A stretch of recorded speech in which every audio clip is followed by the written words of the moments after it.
Hey guys!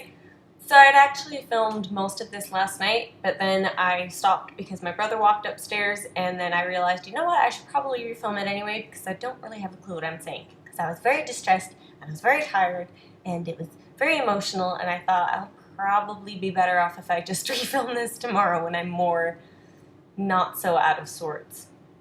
So I traded the first book, The Meaning of Night, I think it's called, for this one first. I'm not sure why, I just wanted to read this one before that one. So this is the first book that I finished, and it's Downtown Owl by Chuck Klosterman, or Klosterman, depending where you grew up, and I did not grow up in America, so it's Klosterman for me. Yeah, so I am excited to get into this book, or to get into the review of this book, because I really liked it a lot more than I thought I would.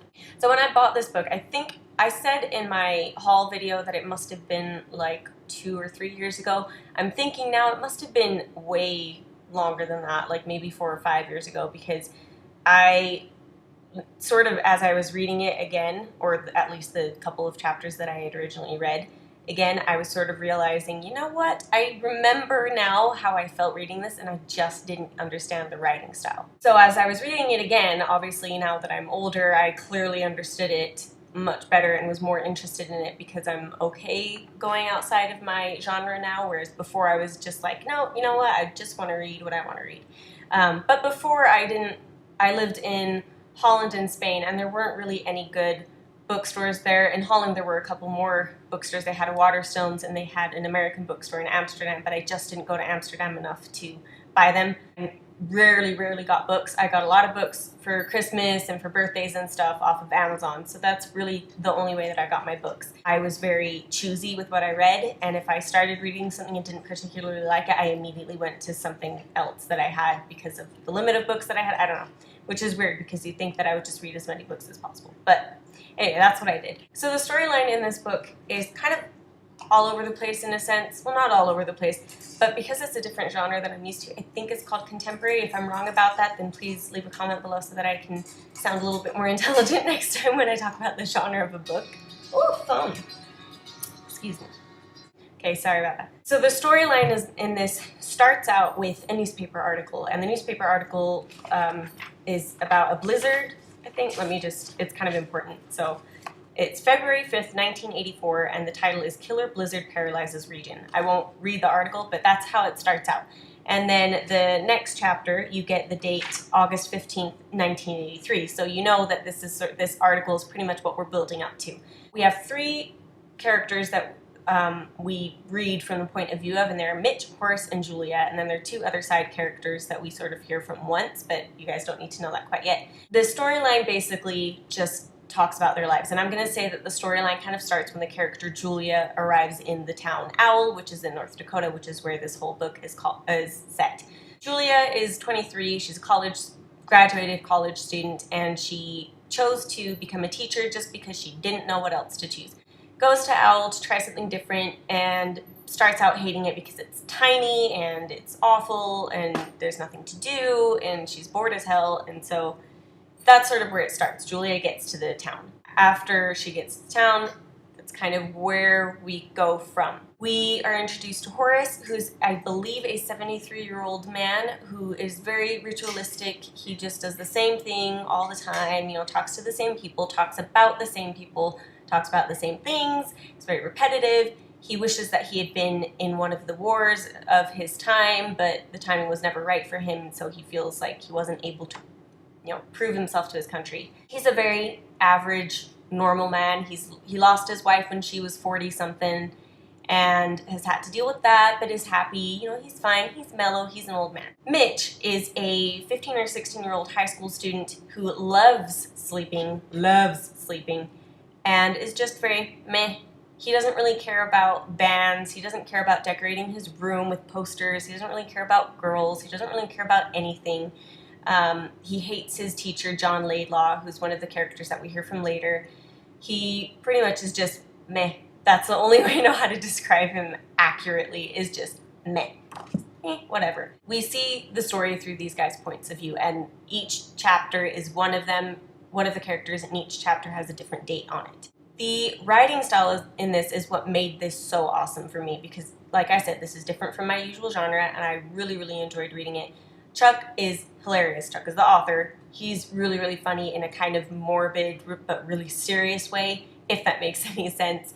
He talks about a lot of issues where it sort of left me wondering, you know, these are really, really interesting issues, but why? What part are they going to play later in the story?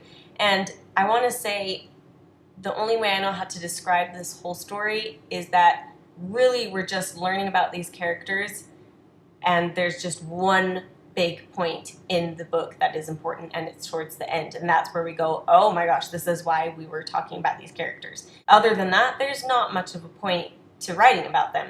Not in a negative way, just there's not much to say about them. Whoa, I dropped the book. There's not much to say about them. They're just regular people. Each of them have their kind of little separate quirks and all that kind of stuff. So that alone is interesting. His writing style is really, really fun to me. I think it's one of my favorite writing styles so far that I've read. And it's just because he's so descriptive with so few words. All of his dialogue is realistic. I can imagine myself having this conversation. He is really, really realistic. I feel like I'm just listening to these people talking for real. So that's a really good point about the writing. Another really good point about the writing is that he's extremely descriptive, like I said. There are two parts that really stood out for me in this.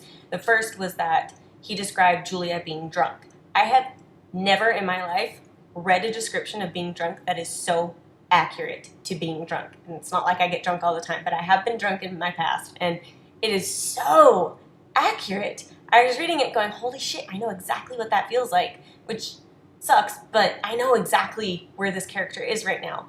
And she wasn't unbelievable drunk. She was very, very believable, and it's not like you see on TV where they're completely ridiculous and you're just going, yeah, that's not what drunk people act like. But very, very descriptive.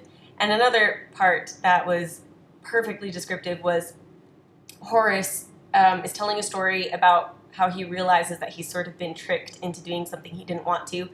And the way that he describes that is just, it described step by step exactly how I feel when I've realized, oh shit, I just did something that I should not have done, and I'm starting to realize it, and my brain's doing this, this, this, this, and this, and my body's doing this, this, this, this, and this.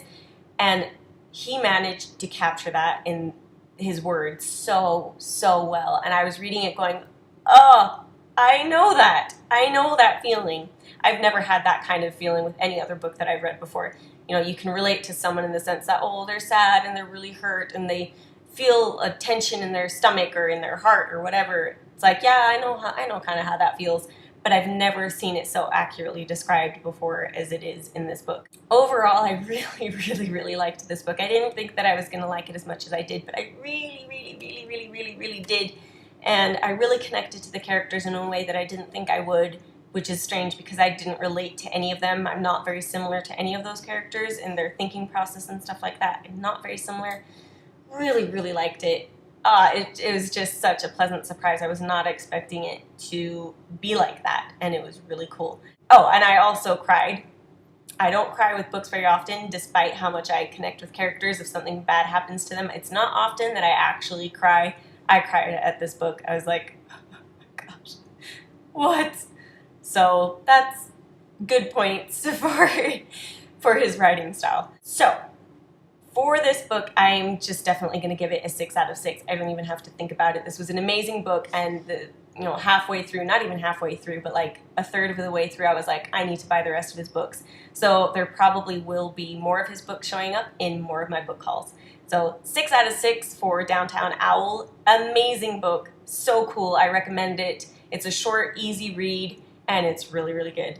So, and I'm probably going to post a bunch of my favorite quotes on my website, which is IamThePageBoy.blogspot.com, which I will link below with all the rest of my links to like my Instagram and Twitter and website. I think that's, oh, and GoodReads. So if you guys want to find me anywhere else, then click below in that bar thing, and I will have that. I'm going to put an annotation right here, or somewhere on the screen, of a clue towards my secret book of the month. And yes, I will also post that in the box down below, so if you guys miss it, then it's going to be down below as well. Really quickly, I just wanted to say, yes, I'm still filming in my living room. I still have not figured out my camera, or not figured it out, but I still haven't fixed the problems that I'm having with my camera and my laptop, which is where I usually edit things. So I'm still filming on here. It's just much easier for the moment with how things are going. And my dog, I went to pet her and she jumped up and headbutted me in the face, and so that's what this little dude is. And I cried because I was terrified because she also hit my tooth, and it was the tooth right next to my implant tooth, which is that one, and I was terrified because it was just not cool. But that's like a majorly complicated story. Basically, I have a fake tooth. Yeah, next book that I'm going to read is The Meaning of Night, and I don't really know where I put it. Oh, I put it over there. You guys know what it looks like. So, yes, that's about it. Follow me on Twitter if you guys want more updates, and Instagram. I post a lot of pictures of my dog and just more personal pictures. And I have a Tumblr. If you guys want that, then I could post that in other videos. I don't post it now just because, but yeah. So I'm gonna go, and I will talk to you guys later. Bye.